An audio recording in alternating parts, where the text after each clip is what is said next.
We have to start thinking about the value of the value of your real estate when it's at a point when everything is good. And then have to start thinking about what if this area changes and it starts to get bad. That's what I want you to think about. Because this high demand for real estate and nobody's buying it, that's not good. Local people can't afford it. That's definitely not good. Technology, the way it's going, it's good, but then again, it's not good. You see Amazon now using robots on 24-hour clocks to see how long they could push them. It's inevitable before they put that in the system, and now everybody loses jobs. What do you think happens when people backs are against the wall?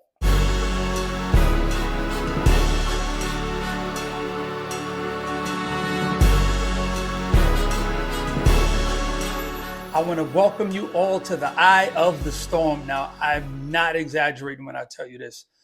This episode here, I'm going to say a lot of things that people probably don't agree with, and some that people do agree with, and things that people don't want to hear because it's the hard truth. But we need to hear the truth. We've been told the lie and we've been coddled too long, right? And I want to share with you in this episode all my thoughts about the great American reset, is what I like to call it, and how we need to reset. What my thoughts are in real estate, where I think real estate is going, and the impact that is going to be. It's not going to be easy conversation, not for me to have, not for you to hear, but it's time. It's time for us to talk about it. So, with that being said, let's get started. The Great American Reset is what I like to call it, because I see America has said it needs to go in a different direction. It needs to start worrying about the economy and not so much the people that's pushing the economy, because the people that's pushing the economy throughout the generations have totally went into a different direction. It's not like my generation, my parents' generation. I've went through this before, where they worked labor jobs and those got handed down. My grandfather had a labor job. He gave it to my dad. He had a labor job. Now I came along, had a labor job, but born into technology. So now my children were more on the technology side with a little bit of labor. That has impacted the United States financially, and now they need to start thinking about, if this is the trend, what are they going to do? They need people to have jobs. They need people to work. They need people to go to college, take on debt. They need to be able to have people to buy homes, to take on mortgages. They need all of these things to be able to go. They need these jobs filled if no one is taking these jobs. So what does that look like? That looks like United States had a tough decision, but an easy decision to make, which was say to yourself, we're going to let go of everybody who's gave birth to this economy, the baby boomers who worked so hard and now they're retiring. But I'm going to get into something before I go down that rabbit hole with you guys. And it's going to be the crime. Let's talk about what happens when there's decrease in the increase of crime in America. Remember, all this is going to lead you right back to a key thing, and that's going to be jobs, real estate, reset, and what you should do. Don't take none of this personally. It's just my thoughts, my opinions. I could be right, I could be wrong, and hopefully I'm wrong. But let's go with what it is. I'm going to talk about Brooklyn, where I come from, Brooklyn, New York. A lot of people know where that is. Some of you don't. I'm going to introduce you to what Brooklyn was like. Let's talk about the 90s. In the 90s, Brooklyn had a very high crime rate. It was a lot of drugs. We look at the crack era came along, and what has that done? Crack, 80s, 90s. What does this look like? We also saw great things come out the 90s, like 90s hip hop, the golden era of hip hop. But the crime in the 90s, once you started looking at hip hop, music come along, jobs being created, that income, you saw crime rates in Brooklyn, the levels including homicides, robberies, and assaults. The peak wave was in its 90s. Peak was in its 90s. We had the influx of, like I said, gangster rap, crack era, people rapping about that era, rapping about crime, not like the 80s now, the early 80s of hip hop, where it was like Grandmaster Flash, Melly Mel, other artists in the era of the 80s, the Houdinis, Run DMC, that era of when it was trying to make it through, making it, getting by. 90s was all-time highs. So let's look at going through the 90s with that era, with the drugs, with the crime. And now let's look at the 2000s, what happened in the 2000s. Crime rate begins to decline in the late 1990s and continue to decrease throughout the 2000s. This period saw a substantial reduce in violent crimes, largely due to the increase in law enforcement efforts, community policing, and socioeconomic improvements. Now, let's talk about that. Like I mentioned, we had the 90s where it was bad, but it started to get better. You started to see influx of money come in. You started to see the record industry. You started to see artists touring. Started to see neighborhoods changing. You started to see people coming into those neighborhoods who weren't from these neighborhoods, moving into these neighborhoods. Once money started to kick in, you started to see the MTVs, the rap cities, the BETs, all of these things started to inject money, shows, concerts, music, promotion. Money is coming in. The decrease of crime in the start of the 2000s, where things started to change. Let's go with the recent trends of the 2000s. We're going to start with 2021. Now, remember, all through the 2000s, we saw the money happening and the turning over of the neighborhoods. I'm going to bring us up to date. Let's look at the recent trends from 2021 up to 2023. In the last 3 years, Brooklyn has experienced mixed trends in crimes. Overall, major crimes have seen fluctuation in some categories of crimes increasing while others decrease. So you start to get the little ticks, but the decrease. These are the last 3 years. 2021, Brooklyn saw an uptick in specific crime categories like grand larceny, auto theft. Though violent crimes and homicides and assaults showed a relatively stable line compared to previous decades. So grand larceny and auto theft. Remember, you had a lot of money coming in, you had the new cars. So you're seeing those kind of thefts in 2021. Now let's talk about 2022. Crime rates showed slight variations in some precincts, experienced increases in specific crime categories, particularly robberies and vehicle thefts. Now, just the last year, there weren't too many robberies. Now we're starting to see more robberies in 2022. Let's talk about last year, 2023. Homicides in Brooklyn North increased by 133%. Brooklyn South saw an increase of 150% rise in early parts of 2023 compared to the previous year.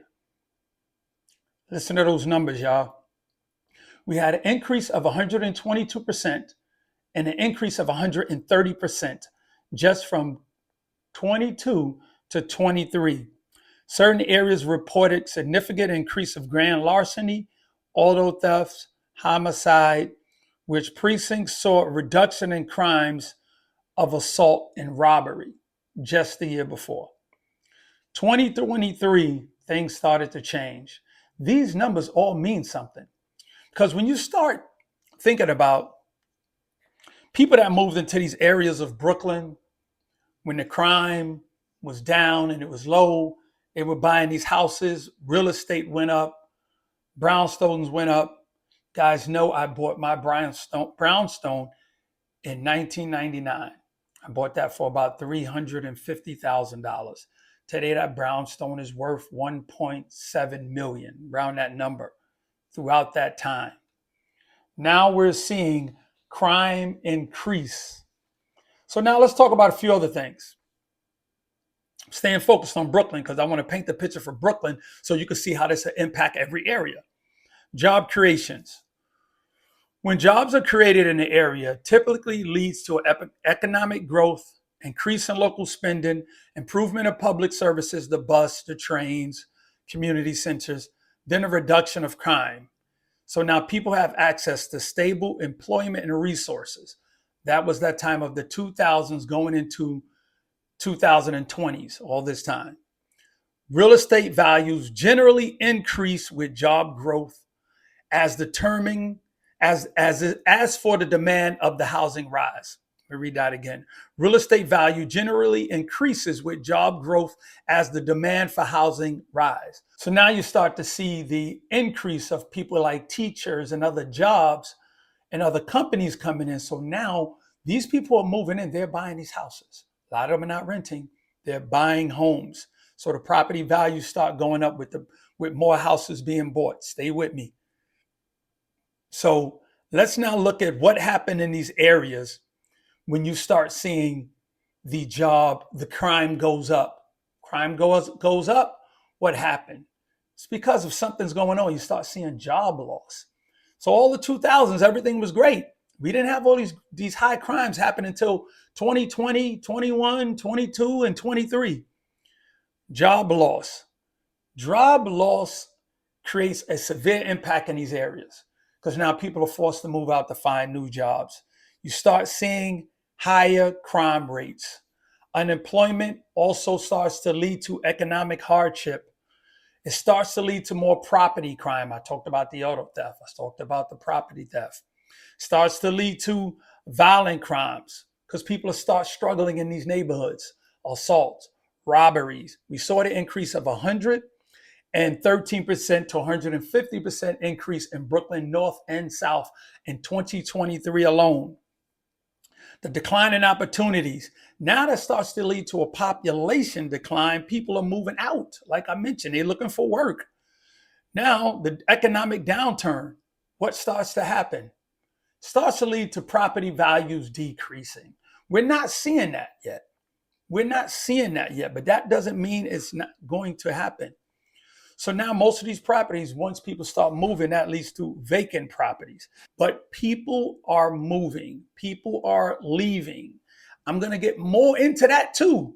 But stay with me with Brooklyn, because this is some numbers that you need to pay attention to, especially as a real estate investor, especially if you're looking to buy real estate in other places.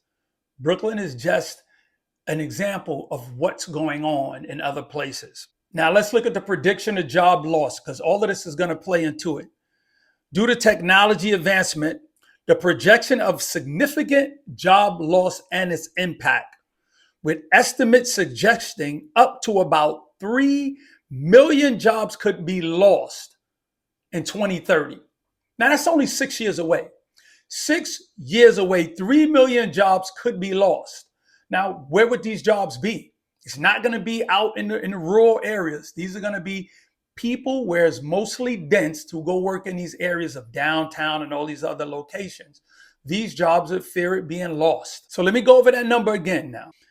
Due to AI technology, there could be 3 million jobs lost by the year 2030. And by the year 2050, 200 million jobs. 6 years from now, 3 million jobs gone. 2050, 200 million jobs. What do you think that's going to look like when those type of jobs are gone in these areas? I always say you have to look out for these signs. And when this happens, it's going to be a terrifying moment. When you wake up one morning and you hear Amazon has just cut 50% of their workforce, that's going to be mostly in the city. That's going to be mostly us. people who are working in these neighborhoods, AI jobs. You got to look at the cashiers, the factories, all of these jobs. What's going to happen when the people in these neighborhoods and in the city lose all of these jobs and there is nothing left to get after that? Where are you going to go to get you a job? What's going to happen? So when an increase of job loss happens due to technology, what's the next thing? Now you get higher crime. Higher crime rate happens, unemployment starts to skyrocket. If you believe in technology and where it's going, these numbers shouldn't be that far off. Unemployment rise. The community that was heavily reliant on these jobs, the Amazons, the cashiers, the pharmacies, the supermarkets, the Wegmans, the Trader Joe's, the Whole Food, all of those jobs are now automated. You see it happening now. The real estate market in these areas will suffer from property value drop due to the decrease in demand and the heightened crime. Investors might avoid high-risk areas, leaving local residents with limited buying power to support the market. I'm going to read that part again. Real estate market in these areas could suffer property value drops due to the decrease in demand and heightened crime due to 3 million and 200 million people being laid off. Investors and buyers might avoid these high-risk areas, leaving local residents with limited buying power to support the market. See, we all see these real estate and these properties, especially in Brooklyn, hitting these high astronomical numbers. Went from 300,000, went to this million, went here and all of that. But do we think they're going to stay that high? Do we think, like, you have to start thinking about the people who moved in these areas. The people who moved in these areas that can afford these $1 million homes were people who didn't need tenants. They were people who had a lot of money who said, I'm not going to move to Manhattan and get me a very expensive loft when I could buy me a brownstone 3 floors, renovated, me and my family, tons of square footage, backyard, all of this. And now they're living in these areas. But now what happened when these areas, people lose jobs? These areas start to become high in crime. And now they could afford to move in these areas. Do you think they can't afford to now move out these areas? Do you think that? These people who can afford to move in these areas and buy these $1 million houses, they have options. They have choices. Some of these people work from home. Some of them may still go to work. And now they're what we like to call, unfortunately, back when I was growing up, you know, they meet for the wolves. Like, they're the easiest targets. And now you have someone who goes to work, who bought this brownstone for almost $2 million. Wife, kids live there. Now they're not safe. What do you think they're going to do? You think they're going to stay? You think they're just going to put up with that fear factor? We have to start thinking about the value of the value of your real estate when it's at a point when everything is good. And then have to start thinking about, what if this area changes and it starts to get bad? That's what I want you to think about. Because this high demand for real estate and nobody's buying it, that's not good.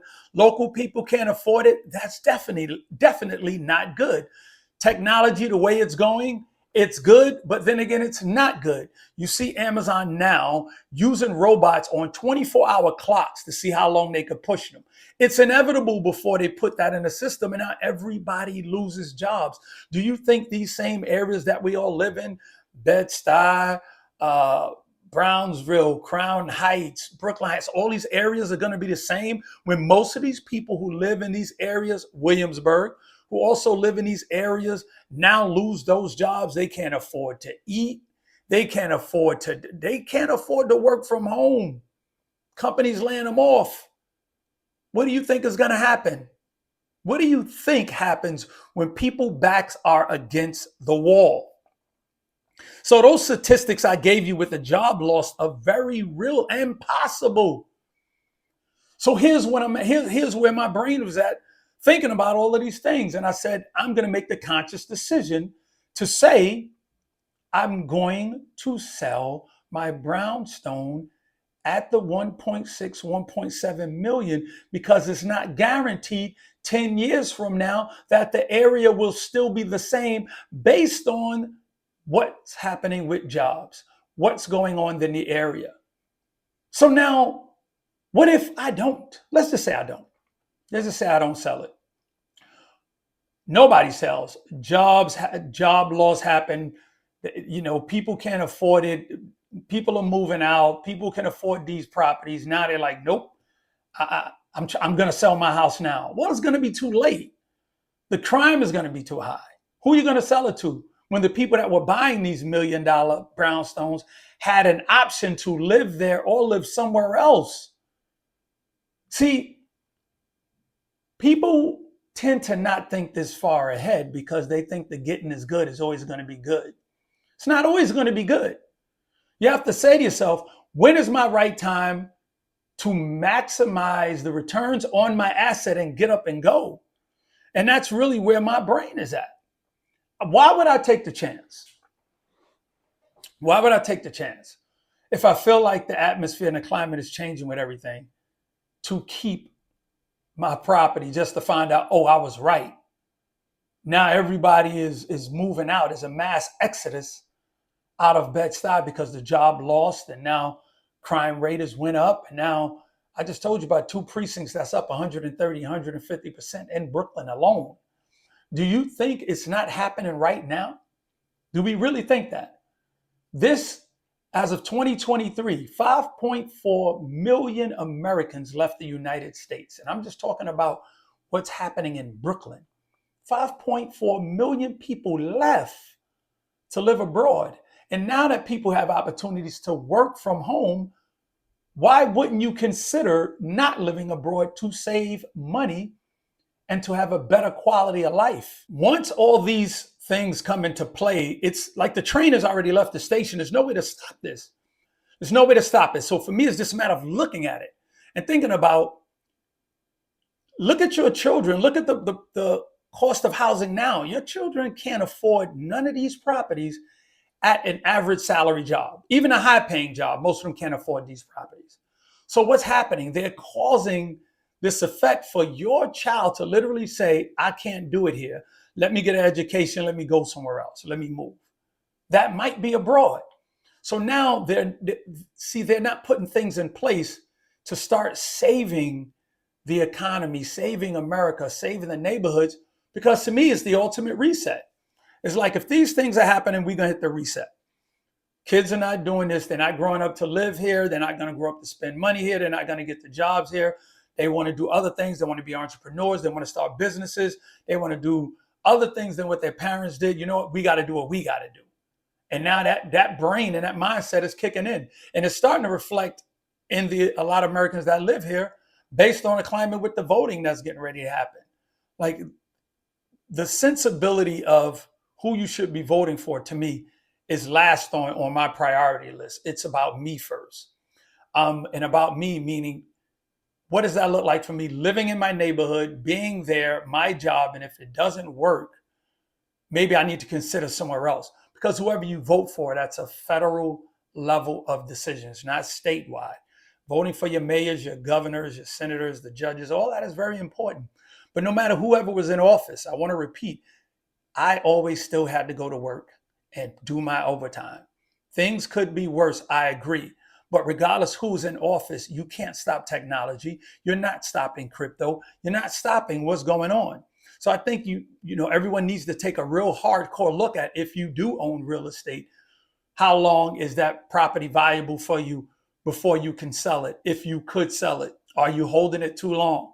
Who would be around to buy it at these prices with the market so low? Is it a good time? Is it not a good time? For me, it's an opportune time. Who am I going to find, the average buyer, that's going to be able to afford 1.6, 1.7 million, and they don't have the option to go live somewhere else because they have money?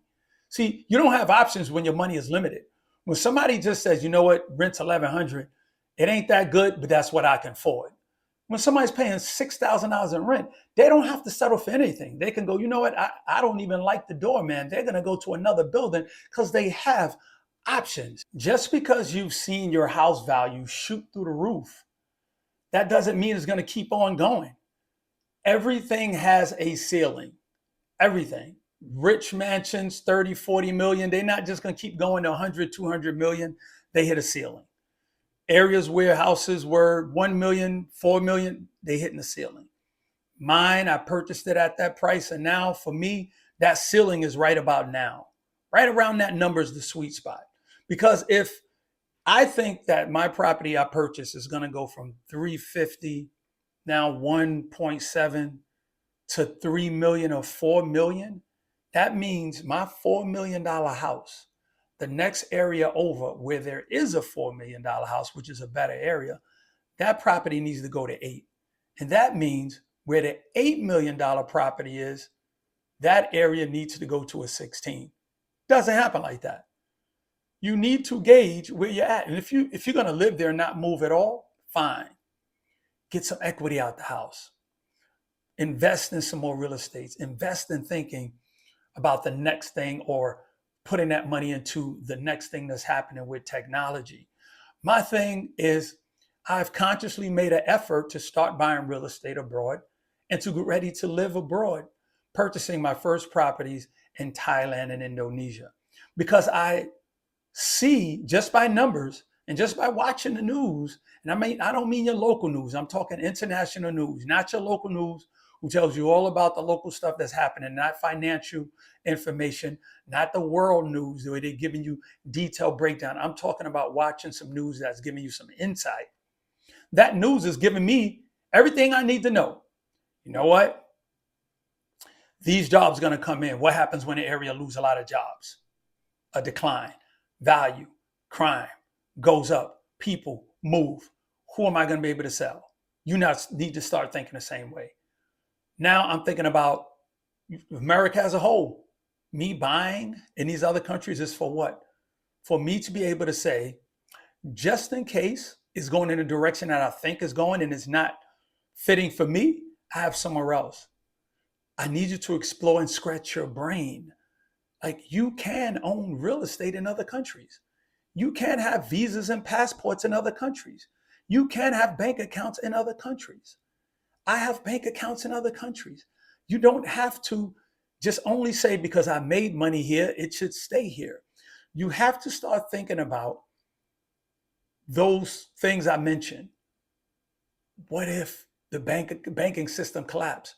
What if they shut down the borders again? What if they shut down the airlines? How would that impact you? See, you got to stop playing defense and start playing offense.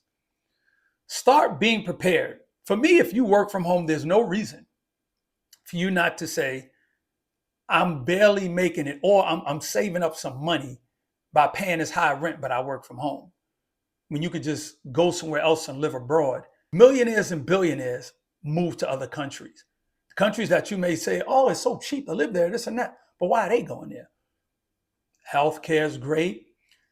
Safety, schools. Thailand is just finished building another foreign school for English-speaking people. What does that mean if they build an entire school? Developing communities. Indonesia developing.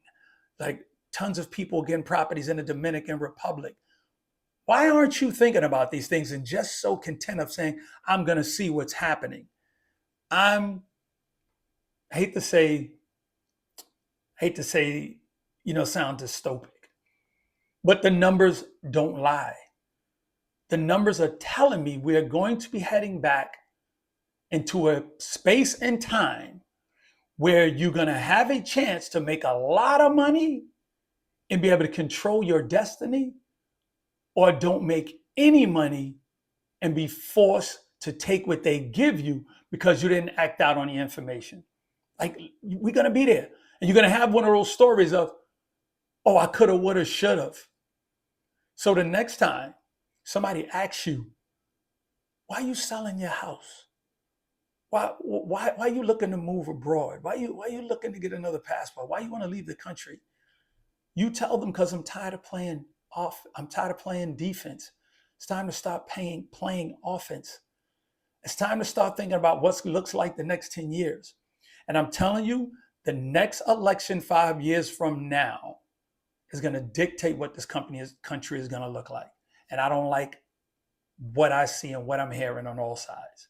I don't like it. And if you don't like it and you think something's going on, I'm going to ask you, what is your plan B? What is your plan B? For me, this episode of The Eye of the Storm was something that I needed to talk to my investors about. Investing in real estate, flipping homes, converting neighborhoods, that's all great. But we are doing this work for who? Because the local people who we're buying the block for and fixing them, they can't afford these houses. So who's buying these houses?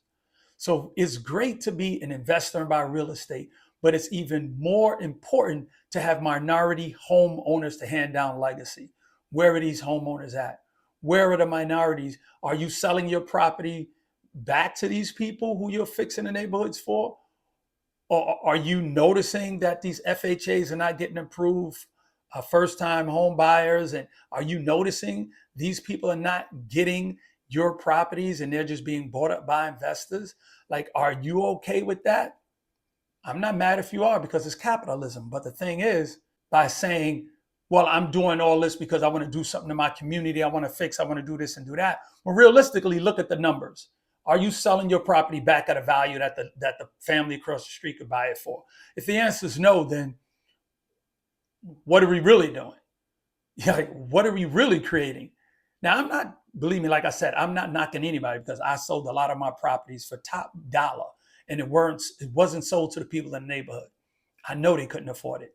But at the same token, I'm saying to myself, I have to impact those around me. That's my family. Other people, I'm purposely giving them information and to teach them what is the next direction and the next phase to go. But if they don't want to take the advice, take the advantage, take the information, there's nothing we can do for them. We can't push freedom on people. Freedom has to be something that they want. Freedom has to be something that they look forward to and realize they earned. If people want to forever rent and think that that won't end, if they want to think that prices are going to go down, if they think real estate prices are going to go down, interest rates are going to go down, and we've been hearing it over and over again since last year, November, and still as of today, I don't see why would they drop it. I don't see why would you invite people back into the house market by dropping the interest rates to compete with companies that are buying real estate. And also, if the interest rates do drop, do you know how chaotic it will be and how high these prices are going to go with so many more people out there with all these pre-approvals to buy real estate? It's not like the interest rates are going to drop and the house prices are going to follow. So look, with that being said, I want to thank y'all for this heart-to-heart, real hard talk on The Eye of the Storm. Like, share, tell a friend to tell a friend. I appreciate your comments. I reply to them. And I need y'all to never, ever forget to always seek knowledge. Peace.